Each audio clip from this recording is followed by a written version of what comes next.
আজাৰা আৰক্ষীৰ 3 ড্ৰাগছ সৰবৰাহকাৰী আটক বিশেষ সূত্ৰৰ পম খেলি যোৱা নিশা আজাৰা আৰক্ষী থানাৰ ভাৰপ্ৰাপ্ত আৰক্ষী বিষয়া ফণীন্দ্ৰ চন্দ্ৰ নাথৰ নেতৃত্বত 3 ড্ৰাগছ সৰবৰাহকাৰীক আটক কৰিবলৈ সক্ষম হয়।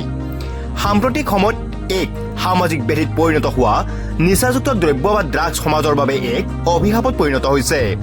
কিন্তু বৰ্তমান সময়ত ব্যাধি হৈ পৰিছে নিচাযুক্ত ড্ৰাগছ, যিসমূহ চৰকাৰে অবৈধ ঘোষণা কৰিছে। বৰ্তমান সময়ত ই নৱপ্ৰজন্মক ধ্বংসৰ দিশে আগুৱাই লৈ গৈছে।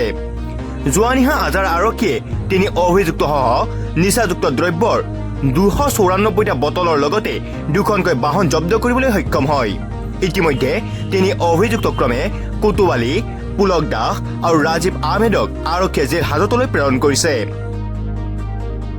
পলাশবাৰীৰ পৰা জিতুমণি শৰ্মা ৰিপৰ্ট, নিউজ এনি 365।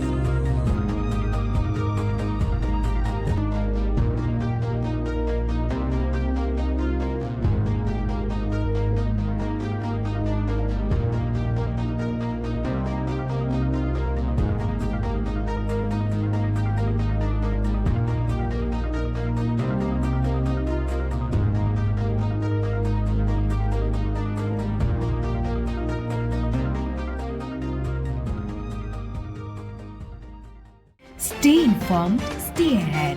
News Any 365.